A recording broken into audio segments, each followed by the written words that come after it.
I got the sense of it. I appreciate it.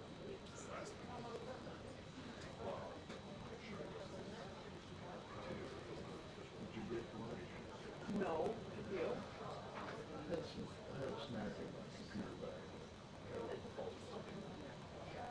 I have grapes at my desk. I think it goes in and out. Does the Wi-Fi doesn't work?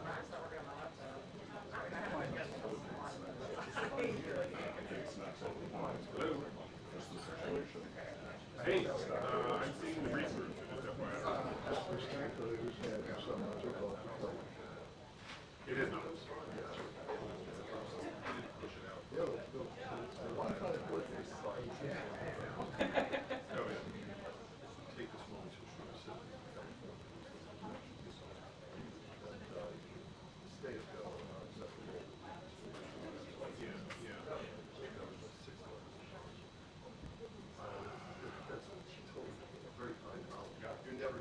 I think so. I didn't. Yeah, I can't remember if you sent that around, but yes, it sounds like he may be back in company.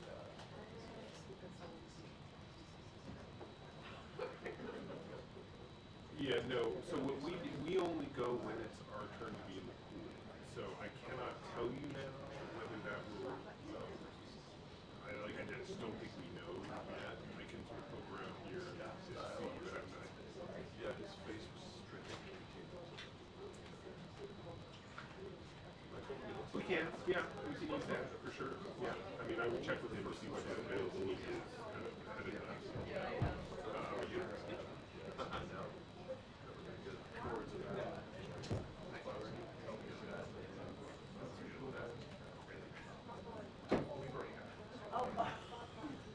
Okay, yeah, I'm sure it'll be no problem. We'll figure it out. All right, okay.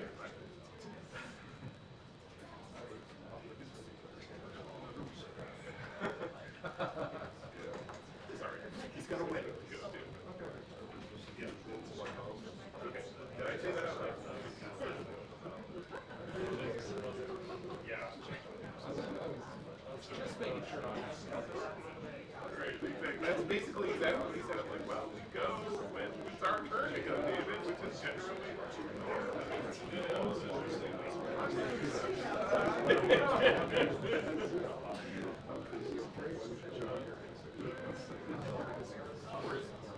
course, that would assume that the president. I don't know. Exactly. I was gonna say.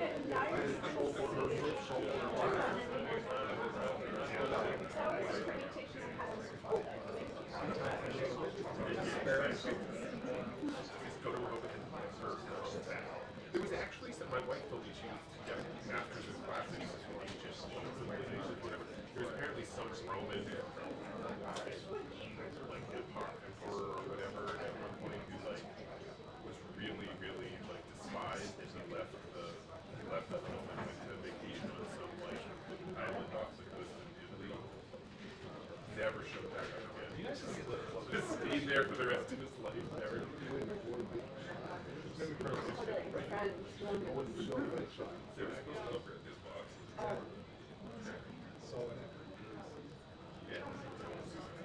And like, you know, where do I want to be? In the like smelly, like Mediterranean villa. I think we all know. We know the answer to that. Whatever. That'd be a good tweet.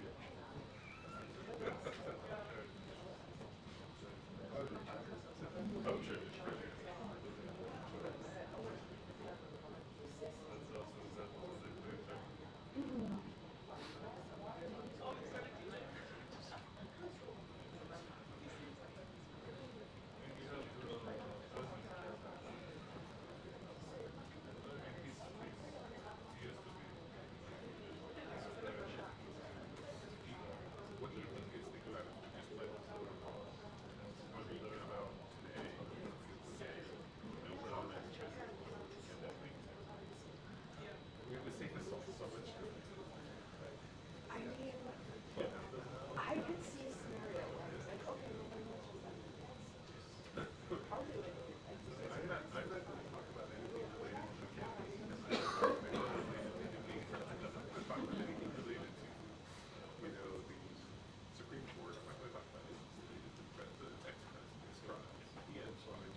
briefing will begin in 2 minutes. The press briefing will begin in 2 minutes.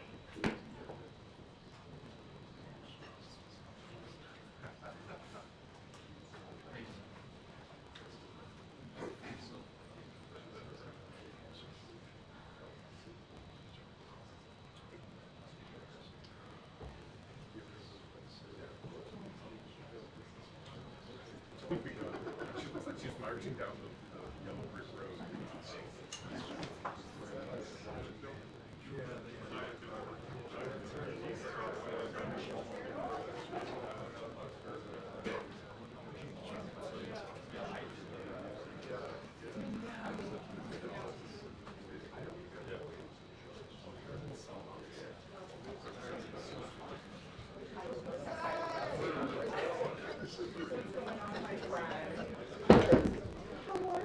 Hey, Kelly, thank you for fighting the good fight last week.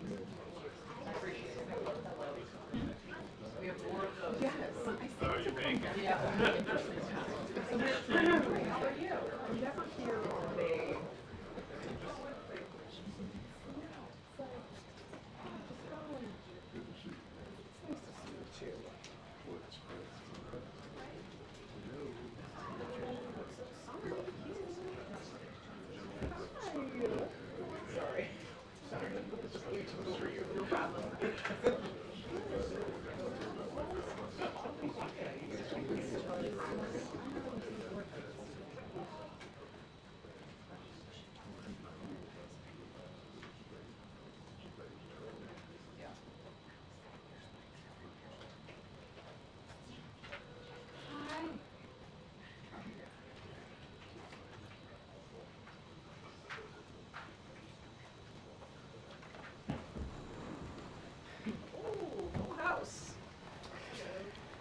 Hi, everybody.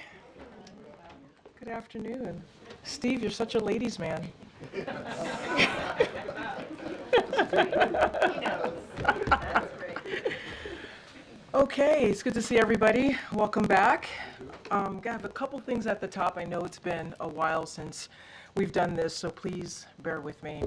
So I want to begin by discussing the devastation caused by Hurricane Beryl, which President Biden just addressed directly. This already deadly storm was upgraded to a Category 5 storm as it heads towards Jamaica. The president has been briefed on Hurricane Beryl, and our administration is in close touch with territory and local officials. USAID and FEMA has resources and supplies pre-staged in the region with staff and partners ready to assist. We urge residents to stay vigilant and heed the warnings of local officials. You heard that from the president as well. Next, I want to express our disappointment in yesterday's district ruling, which blocked our temporary pause on pending approvals of liquefied natural gas exports. While congressional Republicans and their allies continue to deny the very existence of climate change, President Biden is committed to combating the climate crisis with every resource available. That is why we will continue taking action to transition to a clean energy future and reduce emissions, creating good, paying clean energy jobs, and bolster resilience to the impacts of extreme weather. I'll now turn to sharing how we are delivering for American workers and lowering costs for them. Yesterday, the Biden-Harris administration began expanding overtime protections to millions of American workers. The Department of Labor's overtime rule extended overtime protections to 1 million workers making less than $43,888 a year. And next year, it will extend protections to another 3 million workers by increasing the overtime threshold to $58,656. That means higher paychecks or more time with family for millions of workers. While elected Republicans side with big corporations and special interests to try to deny workers these protections, President Biden is fighting for families. As a record Americans travel for the 4th of July, President Biden is taking action to lower gas prices. Today, we announced the sale of 1 million barrels of gasoline, which will lower gas prices, particularly in Northeast states such as Maine, New Hampshire, New York, New Jersey, and Pennsylvania. While President Biden has unleashed record energy production, including affordable clean energy, congressional Republicans are siding with big oil to give out tax cuts while keeping prices high for families. Now this week, the president and his administration is marking the 60th anniversary of President Johnson signing the Civil Rights Act of 1964. This landmark legislation prohibited discrimination on the basis of race, color, religion, sex, or national origin, and serves as the legacy of generations of courageous and extraordinary Americans who fought to fulfill the promise of our nation. Despite this critical step forward, securing our civil rights remains the unfinished fight of our time.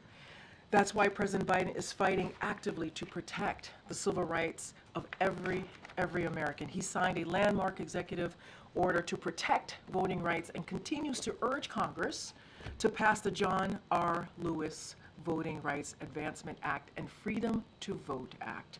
President Biden appointed Justice Ketanji Brown Jackson, the first black woman to be on the Supreme Court, and has appointed more black women to the federal appellate court than every other president in history combined.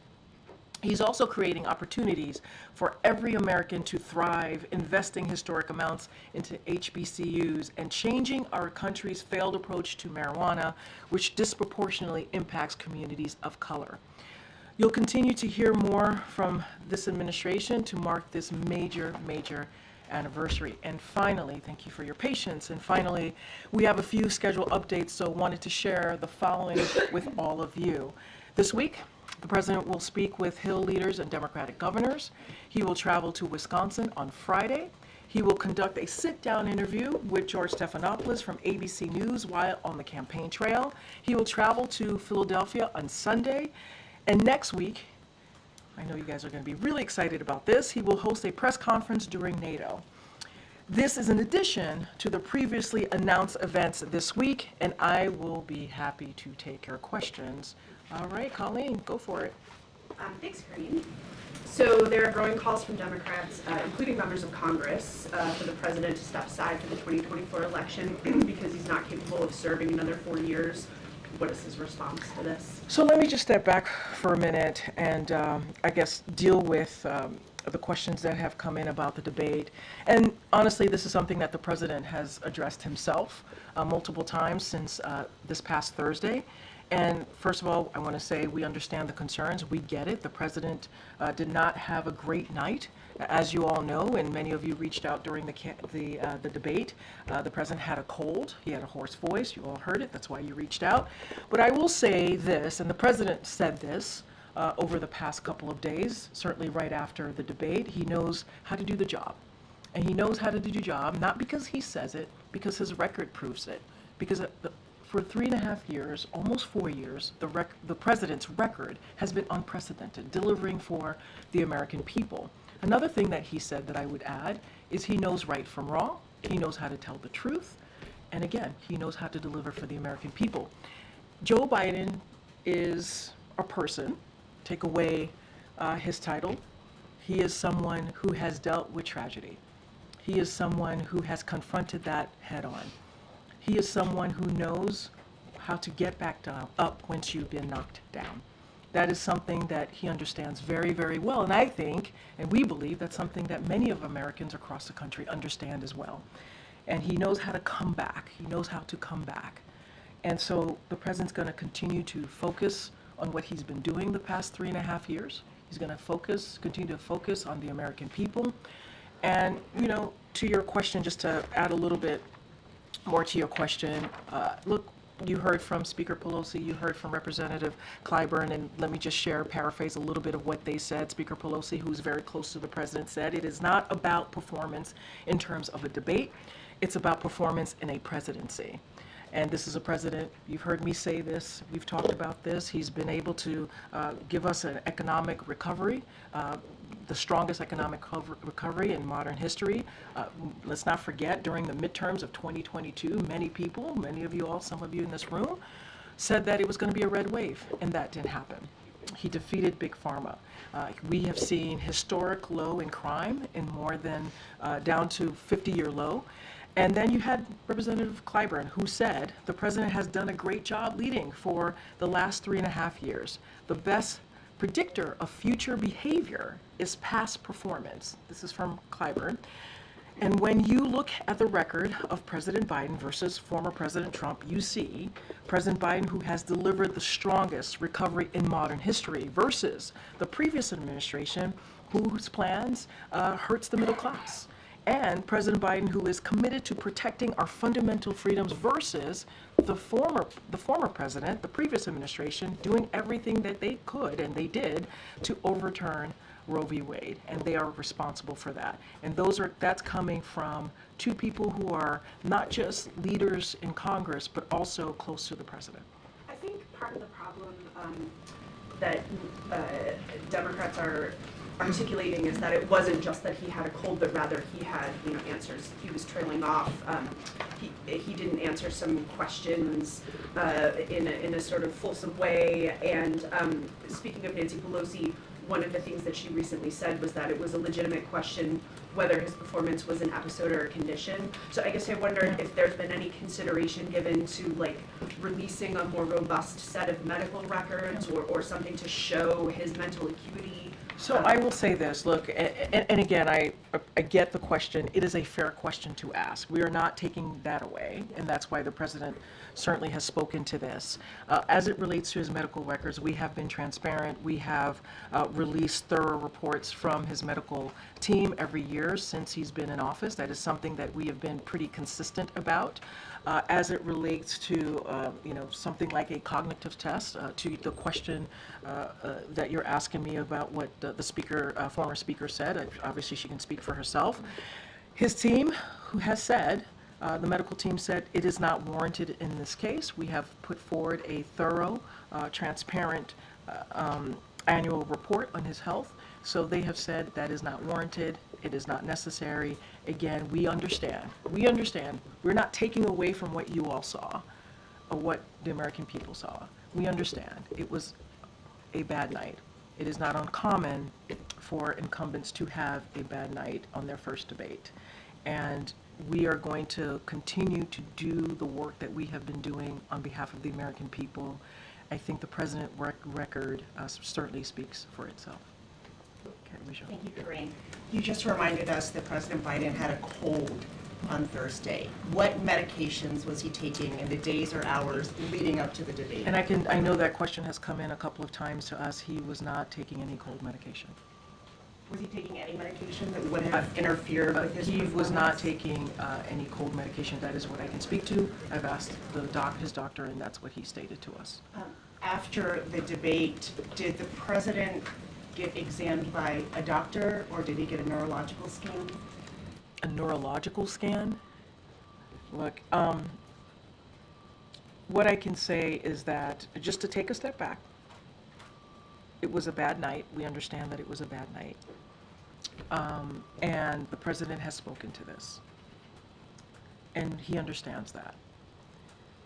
And so I cannot speak to anything beyond what I just shared. The president has regular annual physicals that we release in a thorough report. We're going to continue to do that. I don't have anything else beyond that. So was the last time he was seen by a doctor then in February? I just don't have anything beyond that, beyond the question of a neurological exam. Okay, well, you continue to say it was just a bad night, but is there an explanation then for why it was so bad? If it's not his stamina, if he prepared, as you guys say, for so long, if it's not a problem with his mental fitness, what happened that night? What did we see? I will also add that the president also spoke to this as well. He said, I'm not as smooth as I used to be. I don't debate as well as I used to. I don't walk as easily as I used to. But one thing that he knows is how to deliver for the American people. He understands that. He understands that he's not a young man, obviously. He said this. But his focus is going to continue to deliver for the American people on the issues that they care about: the economy, expanding health care, fighting for Medicaid, Medicare, Social Security, making sure that we continue to be leaders on the world stage, which is something that this president has been able to do. and turn around the mess that this last administration created, as certainly on not just domestically, but on the world stage. Okay. Is anyone in the White House hiding information about the president's health or his ability to do the job day to day? Absolutely not. Given the fact that it's more than a bad night when his political future is threatened, would he be willing to provide more medical information? Would he be willing to have Dr. O'Connor provide more to answer these questions? Look, Kelly-O, certainly understand the question, appreciate the question, but what we have provided has been very transparent. But it's Has not been- recent, has and been- the country watch. But February was this year. It wasn't too long ago. It was indeed this year, and we provided transparent report, a thorough There were report. many Americans who were concerned about his capacity. Was he okay? What happened? And we've now gone several days where he has only done teleprompter comments. He has not taken questions. I know you've announced a press conference. We Yeah. appreciate that. An interview. We appreciate that. Yeah. But there is a period of time here where the public is trying to understand what happened. And the president could help to answer that by engaging with us in an unscripted way right now. So let me just say a couple of things. There's a couple of things that you said that I do want to address. Number one, less than an hour after the debate, he went and he engaged directly with the American people, right? He went to a watch party. He was in a room with hundreds of supporters who watched the debate. And when he walked in, they cheered him on. And he did a photo line with them for some time. Some of your colleagues had an opportunity to speak to these supporters. He did that. And that was something that he was able to do right after. And then we stopped at a Waffle House, as some of you all know, and spoke to a packed restaurant. So he spent some time there. Then the next day, he went to North Carolina, spoke in front of hundreds of supporters there who said, "We support you, Joe. We love you, Joe." And so he was able to do that. In those 2.5 days or so after the debate, he went to 4 states and engaged with supporters, engaged with American people, everyday people, heard directly from them. And let's not forget, when we landed in North Carolina, I think it was like 2 a.m. in the morning, he engaged with supporters there as well. So the president has been out there. He's been listening to supporters. It's something that he loves to do, not just supporters, but American people out there, everyday people who appreciate what he does, who wants to hear more from him, as you just stated, and got that opportunity to do just that. I think it matters that he's going to do an interview on Friday. I think it matters that he's going to go to Wisconsin and do that, right? Engage with everyday people. We're going to continue to. Nothing has changed in that regard. We're going to continue to be out there. He's going to be in Pennsylvania as well this weekend, as I just stated. And one more. We're reporting that Hunter Biden has been in some meetings with senior advisors. Why is the president's son involved? So a couple of things I saw that reporting as I was coming out, so a couple of things there. Look, the president, as you know, is very close to his family. This is a holiday week, 4th of July. He spent time with his family, as you all know, and reported at Camp David. Hunter came back with him and walked with him into that meeting, that speech prep, and he ended up spending time with his dad and his family that night. That is basically what happened. It is a week where there's going to be more family members who are going to come to the White House. I'm sure you'll see some of them on 4th of July. Many more are expected to be here. No issue with family Yeah. being in the White House. The question, though, would be, is he participating in meetings with senior advisors? What I can say is that he came back with his dad from Camp David. He walked him into the speech prep, and he was in the room. That I can tell you, he was in the room. Anything else coming out of that reporting I can't speak to, but I can say that, he's close to his family, which is not unusual. They were together at Camp David. They came back together. You're going to see a lot more family this week. Okay. Thank you. Thank you, Karine. I want to go back to that question that Pelosi raised earlier today. Sure. Pelosi said it's a legitimate question to ask if this is an episode or is this is a condition. Which one is it? Well, what I can tell you is that he had a cold and a bad night. I would not see this as an episode. I would see this as what it was and what we believe it to be, which is it was a bad night. And he did, on top of that, he had a cold. And that is the reality of the situation. That is the reality of what happened that night. You've certainly seen the reporting out there that this is not just a standalone instance, that other people are saying that this has happened before. One, do you see these as legitimate questions? And also, are you being straight with the American people on this? I see it as a legitimate question. I do. And I have said it is a fair question to ask. The president sees it as a legitimate question. And I think also the president saying, I am not a young man. I'm not as a smooth talker as I used to be. I don't walk as easily as I used to.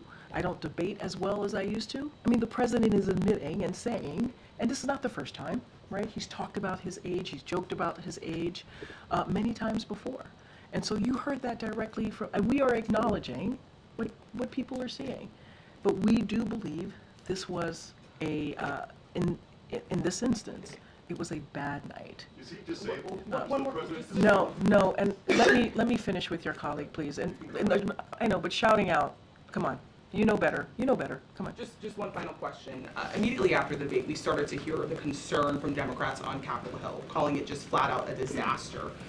Why didn't the president immediately personally reach out to leaders on Capitol Hill, like Leader Jeffries and Leader Schumer?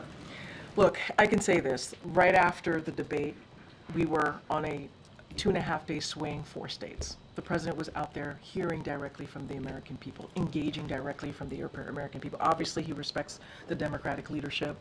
It is leadership there that has helped him deliver for the American people an unprecedented record on behalf of Americans across the country. So we appreciate them for, obviously. But he was out there. He was out there directly with supporters, engaging with them, whether it was a tarmac, whether it was at a rally, whether it was at a watch party, or a fundraiser. And I think that's important to note too. And he was hearing from them. But at the same time, those leaders, Democratic leadership, was hearing from members of his team, high-level senior members of his team. It's not like we were silent. It's not like we were quiet. It's not like we were not engaging with them. We were. And now that the president's back at the White House, he's going to have some time to talk to these Democratic leadership on the phone. I mentioned Democratic governors. He's going to do it with leaders on the Hill as well, and that's important. And then he's going to go back out into the states, obviously, and talk to Americans there. So he's going to do both. What's his message going to be to the Democratic governors and Hill leaders when he talks to them? So I'm not going to get into a private conversation. We wanted to share these meetings. I know it was getting out there, it was floating out there, and I know it was, and we just wanted to confirm that that we were indeed having these conversations. But we normally, as you know, our posture is not to dive into private conversations. He'll have these conversations. I think they'll be important. They'll hear from him. He'll hear from them. But I also want to note that there is a regular engagement with whether it's intergovernmental affairs or the Office of Legislative Affairs, regular engagement from my colleagues here with governors, with mayors, and also obviously with congressional leaders. That is something that is a regular engagement. Obviously the president himself will engage with them this week. Karine, does he still have a cold? He seemed to be clearing his throat a bit. He still has a at the cold. last event. Yes, I asked, he still has a cold. Yeah. Thanks, Karine. You've said a couple of times now that the White House has provided thorough medical records for the president. The White House released a 6-page summary back in February. I don't think that was a full accounting necessarily. And Dr. O'Connor, in that memo, described the president as, quote, a healthy, active, robust 81-year-old male who remains fit to successfully execute the duties of the presidency. I think that is clearly not what the majority of Americans are seeing. And we have a new poll from CBS News that says 72% of registered voters say the president does not have the mental and cognitive health to serve as president. So are you saying that the majority of Americans are misguided and that they just need to trust Dr. O'Connor and take him at his word? So a couple of things, and I want to say the president is feeling better, and you saw him last night, you saw him today, but he does indeed still have a cold. Look, I want to be very sensitive here, and I think it is important to be sensitive here. We understand how the American people are feeling. We get it. We do. And I do not want to take away from that. I'm not going to speak. I know that there was, you all did a poll, CNN did a poll. I'm not going to speak to every poll. I'm just not going to do that. And also, I'm, constraints in doing that as we're heading into an election in November, as you know. What I will say is majority of Americans also support the work that the president has doing in a sense of his agenda and what he stands for, what he's been fighting for, whether it's reproductive rights, whether it's an economy that works for all. And that is something that the president's going to continue to do. And this is why we have said, and I have said this multiple times from here, is that's why the president acknowledges. We get it. We get what Americans are feeling. That's why he's acknowledging. He's not a young man. That's why he's acknowledging. He's a little slower than he used to be in walking and not as smooth as speaking. We get that. But we also want to make sure that we point to the successes that he's had, his record, and we want to continue to build on his unprecedented record. And I'm not going to discount what the American people see or feel. What I can say is what we know from our side of things. We could speak to his record, and we could speak to what the president has been able to acknowledge. And I think that's important too. And that's basically acknowledging what Americans are seeing and feeling. If you get it, why not release more about his medical, his physical and mental health? Why not? What we have released has been very comprehensive. It has been. It has been transparent. And if you compare it, right, it has. We have put that out there. And, and we'll continue to do so, put that information out there. And MJ, I want to be very clear. I get the question that you're asking me. But this is also a president who has had a historic administration. He has, in delivering on legislation, key policies. That is because with age comes wisdom and comes experience. And I think that matters as well. Did Dr. O'Connor watch the debate? I believe Dr. O'Connor traveled with us to the debate. So did he have any concerns after seeing the No, president's not at debate all. before? Not I have at one all. more question actually, Karine. Sure. The campaign's theory of the case from the president staying in the race has been that the president has a better shot at defeating Donald Trump than any other Democrat. We have a new CNN poll that shows the vice president actually has a slightly stronger showing against Donald Trump than the president.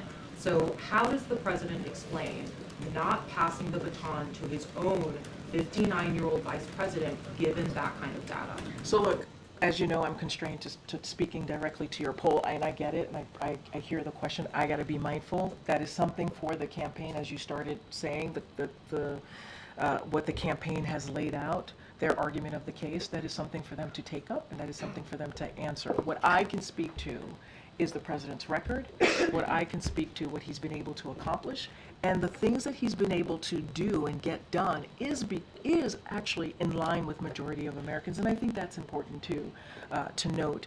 And again, I will say, with age comes wisdom and experience, and that's certainly something that the president brings. Go ahead. Karine, we've seen some real anger expressed by donors and Democratic officials, sort of how you guys have handled the president, shielding him away from impromptu settings and denying, excuse me, until last week that there had really been any age-related slippage. So I'm wondering if you guys have had a moment to reflect on that strategy, any regret over it, and if, what you would say to folks who think it's arrogant for there not to be either changes towards that strategy or with some of the personnel that are around the president. And you're talking about the strategy specifically about who's around the president? Is that what you're... Well, I think it's two parts, yeah. Right? One is a kind of small, concentrated group of aides that have been with the president for a very long time, and the other is sort of systematic decisions to shield the president from the impromptu moments that we've seen in previous administrations, whether it's press conferences or interviews or, just being out in public more frequently. I mean, look, a couple things there too. This year, the president has done more than 40 interviews, and unscripted, right? Those interviews are unscripted. He has done more than 500 gaggles, right? Of course, unscripted, talking directly to many of you. Well, let me just finish. And so he enjoys doing that. He enjoys engaging with all of you, and we're going to continue making sure that happens. I will say this. This is obviously, this is a president that was a senator for 36 years. He was a vice president, as you all know. I'm just repeating things that you all know, for 8 years. And so he has long time, advisors that have been here with him for a long time. I don't think that's unusual.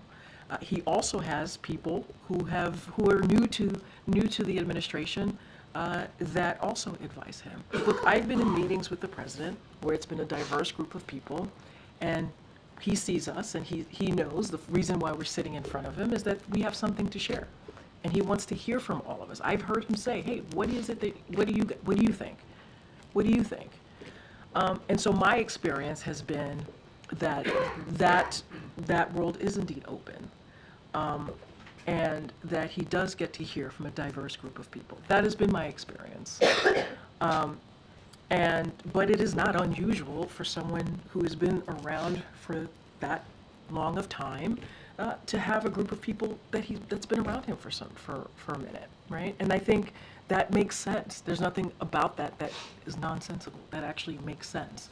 And we're going to continue to get him out in front of all of you to take your questions at a steady drumbeat. You mentioned NATO, and I have Yeah. two questions. One's Sure. just a logistical one, which is you mentioned the press conference. Yeah. Is that going to be kind of the real big boy press conference that we're used to? Did you say or big boy press conference? like one of these 2-and-2s that might be a little more limited? So I believe, and I know you guys are holding me to it, I believe it's a solo press conference. We'll certainly have more to share with all of you as we get closer to next week. More thematically, We support the big boy. I'm about to say, big boy Justin over here is asking some big boy questions. Okay. what do the president's not the only leader Yeah. that's entering that NATO conference. A little bit on the back foot. Emmanuel Macron has had some electoral losses. The UK is obviously going through a big election right now. With all these leaders kind of coming in to DC a little bit diminished, how is that changing how you're looking at the summit and what is possible to No, accomplish with it? look, it's a good question. I think one thing, as I talk about the president's record and what he's been able to do, right? He's been able to strengthen our worldview, the way that people see us across the globe, other leaders, our partners and allies, because of that experience. Again, with experience brings, with age brings experience and wisdom. And I think because of that, the president has been able to build a coalition. If you think about Ukraine and the aggression from Russia and what Russia has done to Ukraine as Ukraine continues to fight that aggression, to fight for their freedom and democracy, the president was able to bring 50 plus countries to support Ukraine, to support their fight. And so look, I will say that the president is looking forward certainly to hosting the leaders of our 31 NATO allies. As you know, two additional countries have joined NATO, and that's because, again, of the president's leadership. And next week in Washington, D.C., as you know, the historic summit is to mark the 75th anniversary of NATO's founding. So for 75 years, NATO has kept us and the world safer. And under the president's leadership, our alliance is stronger, it's larger, it's more united than ever. And so I think what you're going to see is that displayed next week right here in Washington, D.C. And I think I think you all would agree that the president played a very, very, very big role in where NATO is today. Go ahead, Jackie. Thank you, Karine. The administration strongly criticized the media for clips showing the president appearing to be confused, freezing at times, and you called it cheap fakes, misinformation, disinformation. In one case, even implied that it was the product of artificial intelligence, calling it deep fakes. Do you have any regret over using that language? Not at all. Not at all. And let me be clear, it was a certain part of the media. I mean, you can speak to this better than I can, a certain part of the media which was doing this. And look, independent, mainstream fact checkers in the press and misinformation experts have been calling out cheap fakes. And at the end of the day, they're fakes. That's what they were, targeting the president. They had said, the reporters and these misinformation experts said that this president was being targeted. And what we did was echo them. That's what we did. And look, we'll certainly continue to call that out. And the cheap fakes didn't come from me. I didn't coin that. That didn't come from this White House or this podium. That came from the media. They called it cheap fakes. And they said, this president, President Biden, was being targeted on misinformation. It was purposefully being done to this president. And what we did is we echoed that. So I don't regret it at all. It was just the facts. Use that sort of approach to counter the Wall Street Journal report, for instance, that interviewed 45 people over several months who criticized, the president's handling of himself in meetings, and broadly. Which approach? I'm not following the Talking question. about the president's age being a factor and a concern. How was cheap fakes? I don't The approach understand where from the cheap White House fakes to criticize was the related. reporting, to basically cast the reporting as not true. And broadly, this has been, the reason I ask is like the administration's response to our questions often seems to be, don't believe your lying eyes, the border's secure, Afghanistan withdrawal is a success, inflation's transitory. So is that going to change? I mean, you just laid out, Jackie, you just laid out a bunch of things, so just give me a second here. First of all, I think this is a give and take, right? Even in this briefing room, we go back and forth. I go back and forth with you, with your colleagues, with everyone here. And I think we have a right to say if something we don't think is true or something we think we want to push back on. That is a right for us to do, just like you have a right to push me and say, actually, our sources or our reporting say this. I think it's a give and take. This is what makes what we do in this room almost every day. This is an exercise of democracy. This is an exercise of freedom of the press. That's what we're doing here. And I think if there's some reporting that we don't believe to be true, I think it's okay if we go back and forth and say, actually, we don't think that reporting is true, right? And so I don't see anything wrong with that. That is what this is. That is what this is. This is what we actually do on a daily basis. This is how we lead the world, on making sure that journalism exists and you all have the right to do your jobs. But, we also have our right as the press office here in the administration, if we don't believe something is true or we want to share our side of things, that we do so. Look, on the other things that you just listed, I've talked about this president's record a lot, often here, in this just however minutes I've been at this podium.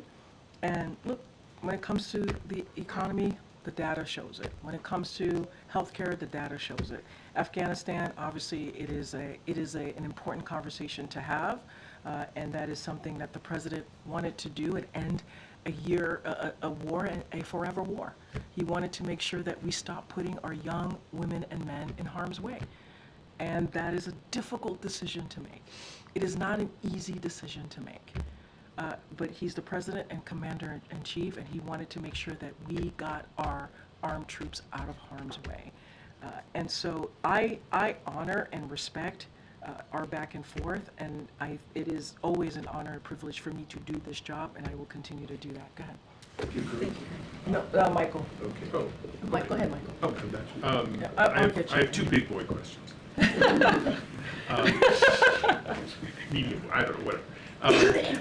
First, does the president intend to spend most of his days in July on vacation in Rehoboth and Wilmington?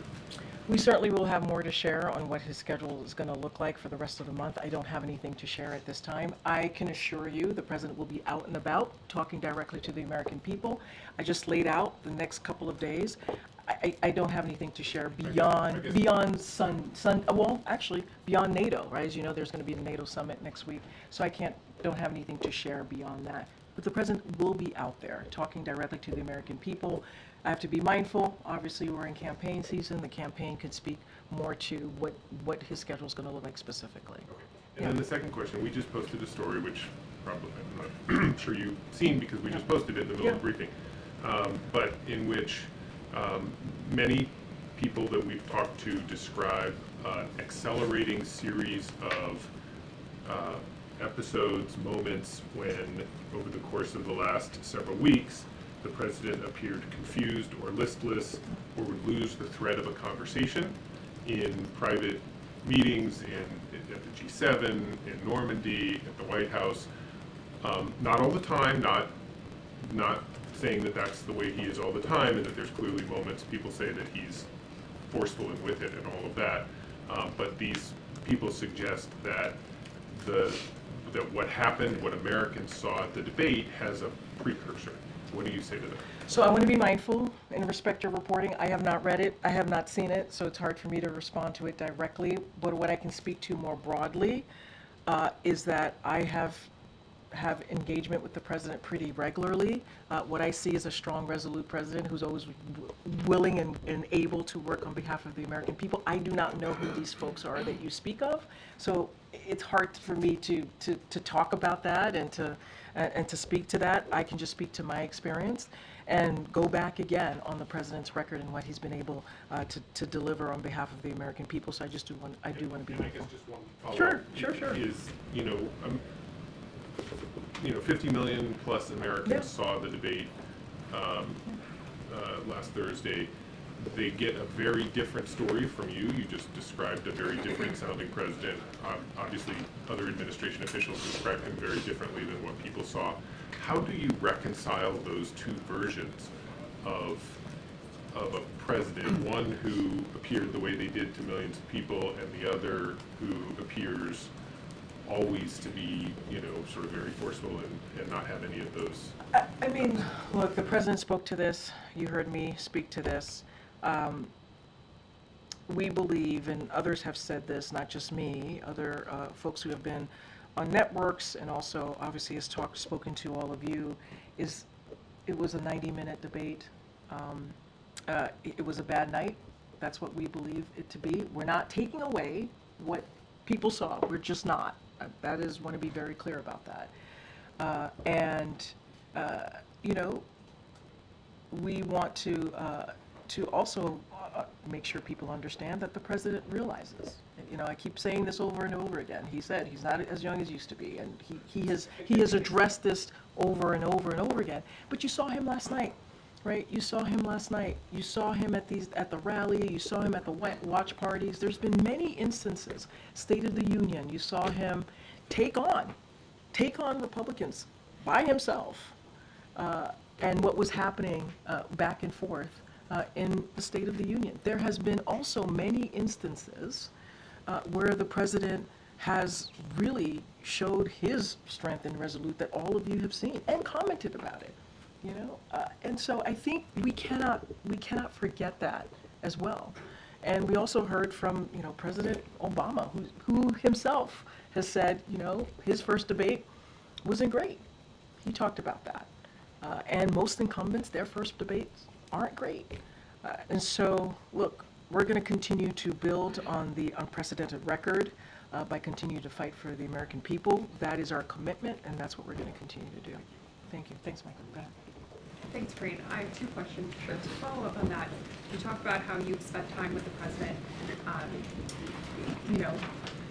When you're looking at the time you've spent with him, have you ever seen the president have a bad night, like we saw on the debate stage during your time here at the White House? No. So were you surprised by what you saw on the debate stage? I mean, look, I know that he had a cold. Many of you were reaching out to us, to my team and myself directly. You heard the hoarse voice. We were able to confirm he had a cold. He was under the weather, obviously. Look, we all have bad nights, right, or bad moments. It is not unusual.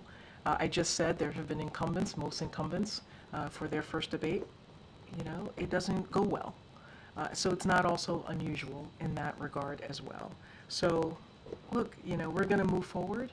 That's what we want to do. We want to look forward. We just announced some engagement that the president's going to have. We announced, obviously, the interview with ABC and George Stephanopoulos. He's going to go to Wisconsin. He's going to go to Pennsylvania. We're going to have a press conference next week. We want to turn the page on this. And we want to turn the page for the American people as well, because we know that they need to see him out there. He's going to continue to be out there. He has been. And we understand how important that is. And so we're going to turn the page. We're going to get out there across the country. Americans are going to see him for themselves. And I think that's going to be very important as well. And has the president had a chance to speak one-on-one with Vice President Harris since the debate?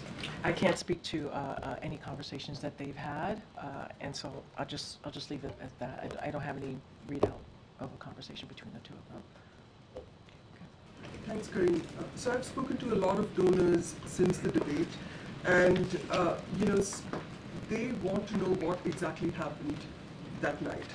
So just to follow up on MJ's question, I know you said he hadn't taken any cold medication. Was there any other medication he had taken? That's what many of them are asking. No, I understand. I was asked about the cold medicine. I asked about the cold medicine. He was not taking any cold medicine, and I don't have anything beyond that. I don't have anything beyond that to share. And look, I've answered this question multiple times at this point. I don't have anything else to add beyond what I have shared with your colleagues here in the room. We really, truly want to turn the page on this. We really want to be able to get out there and speak directly to the American people, speak directly to you all, the President will. And I think that's important too. Look, and not forget what this President has been able to do the last 3.5 years.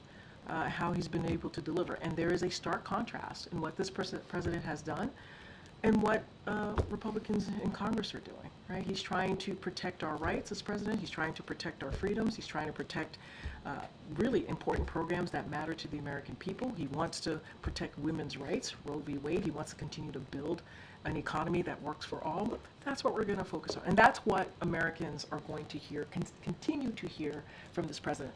Anything else, I think I've litigated this a lot already in this briefing room. I just don't have anything else to add. Go ahead, Andrew. Thank you, Karine. 2 questions. Sure. You have repeatedly referred to the president's outing after the debate at the watch party, his remarks the next day in North Carolina, his appearances at fundraisers, his appearances this morning at the DC Emergency Operations Center. All of those appearances were scripted events where he spoke from a most spoke from a teleprompter. I know, but you said all, but not all. Okay, well, if you're correcting me, they're most. They're scripted, spoken from a teleprompter. How are Americans supposed to get the sense that the president is fully engaged and capable and thinking off the cuff when he's reading from prepared remarks so often? And why can't he just come down here? The briefing room's 30 seconds away. Why can't he come down here and assure us and the American people that he's okay? And I have a follow-up. Okay. First of all, it wasn't all. It was when he was speaking in front of the audience, but it wasn't all. When you think about the tarmac, when you think about engaging at the Waffle House, when you think about engaging at the watch party and doing a very long rope line, and when he was at the tarmac, it was in the middle of the night, literally 2 o'clock at night. We all wanted to go to bed, but the president was certainly very focused and zeroed in on the American people who were out there, cheering him on and wanting to see him and take selfies and get a hug from this president. That's what you saw. And I don't know if you missed this, but I also shared that he has done more than 40 interviews this year alone, and we're going to continue that. He's going to do an interview with ABC, George Stephanopoulos, this week. Those were unscripted. He's done more than 500 gaggles. Those are unscripted, and we want to continue to do that. We do. We want to continue to do that. There's going to be a press conference next week, a NATO big boy press conference, as Justin has reminded us, next week. And so that's going to be important as well. And I have a follow-up. Sure. One of my colleagues behind me shouted a similar question to what I'm going to be asking you, but I think given what happened on Thursday, given the reporting in the New York Times and other outlets about the president's more frequent lapses, losing his train of thought, all of us saw what happened on Thursday where he simply could not form coherent answers to many or some, if you will, of the questions, and here to lapse into nonsensical answers at the end. We beat Medicare, for instance.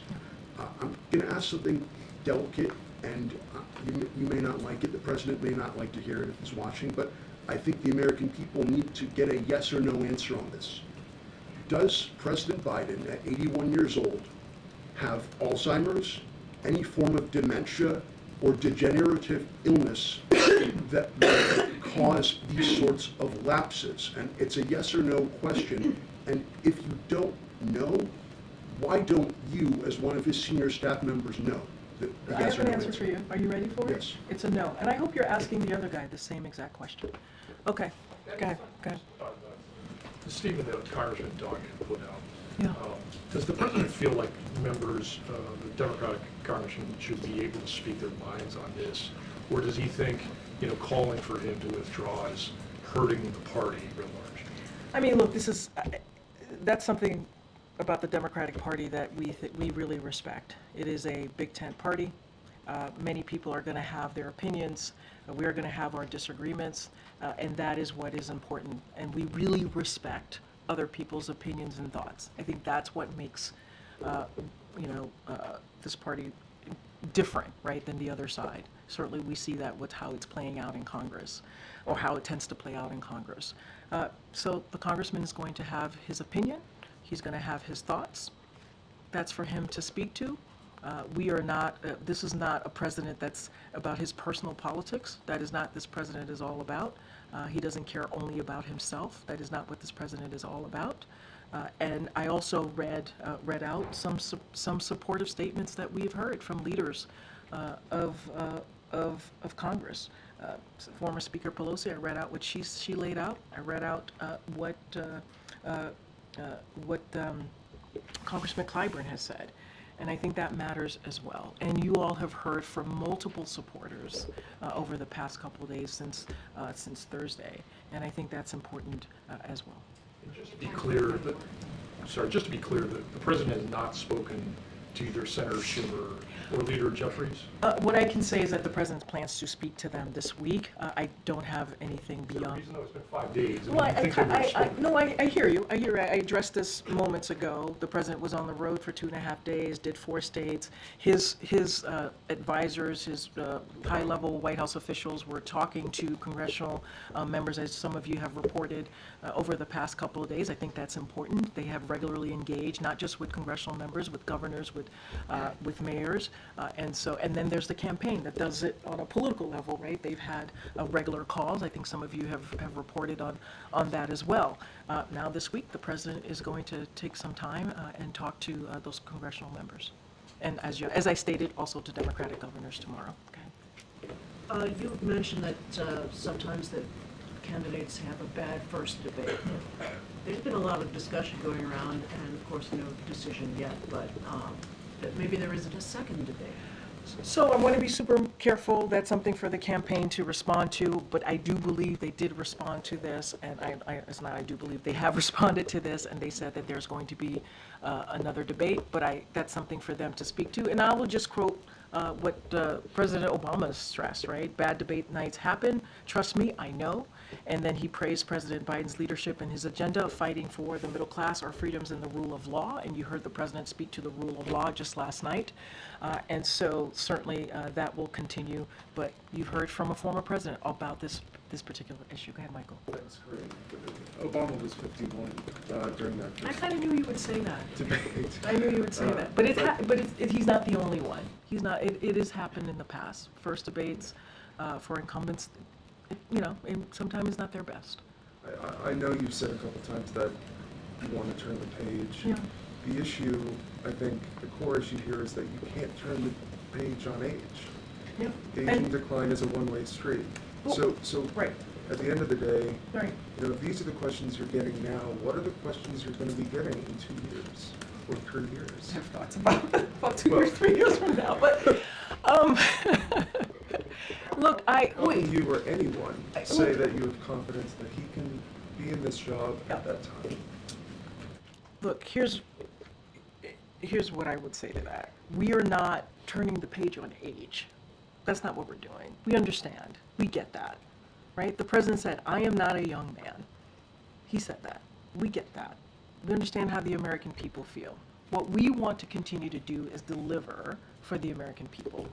That's what we want to see. That's what the president wants to do. And that's the turning of page. Let's continue on the successes, on the unprecedented successes that this president has had.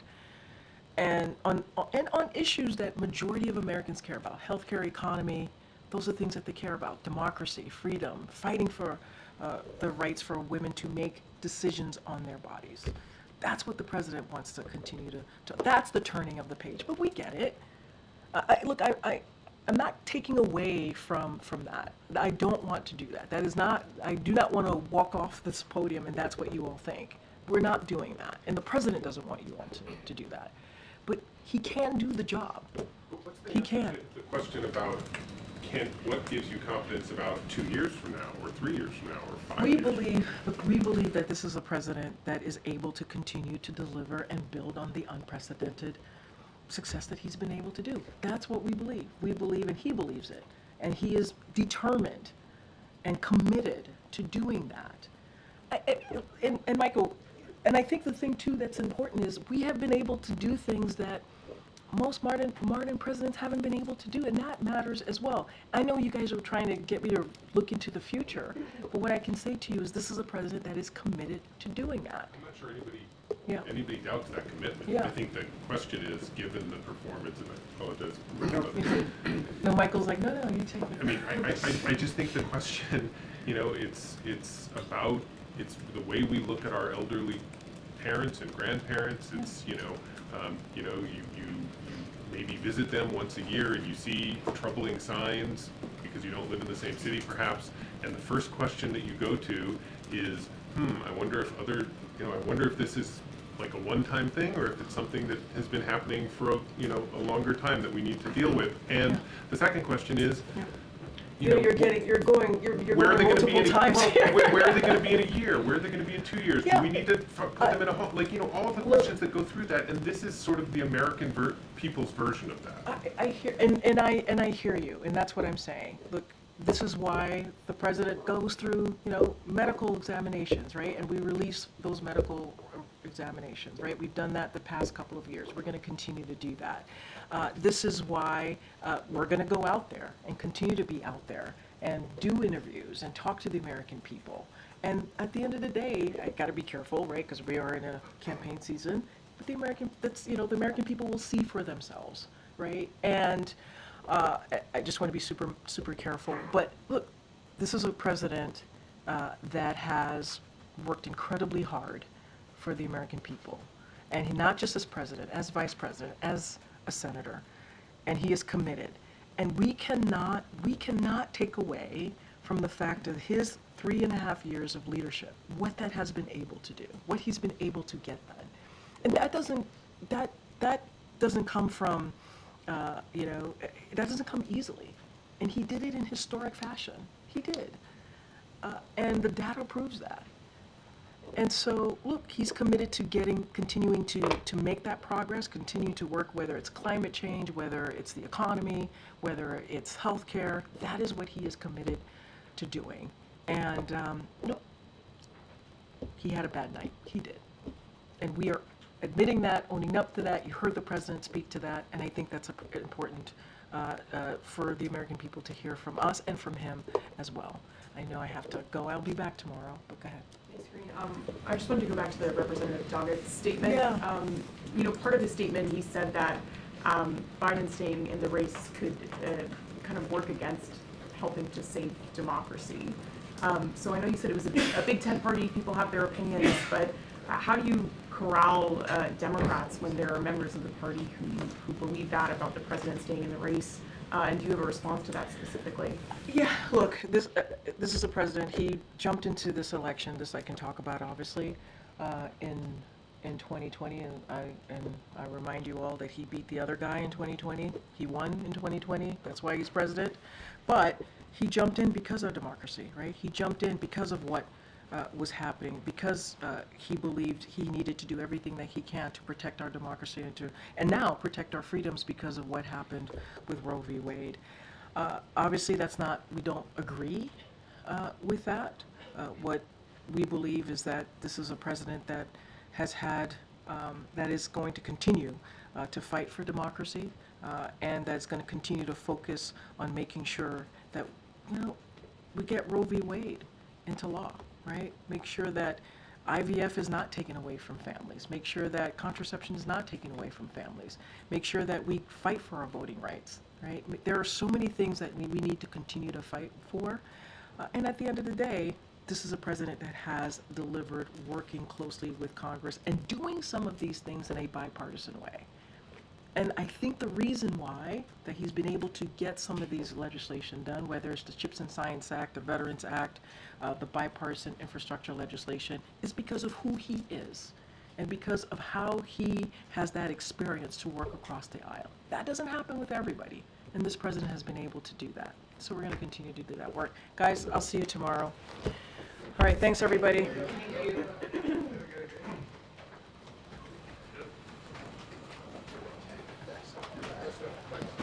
No,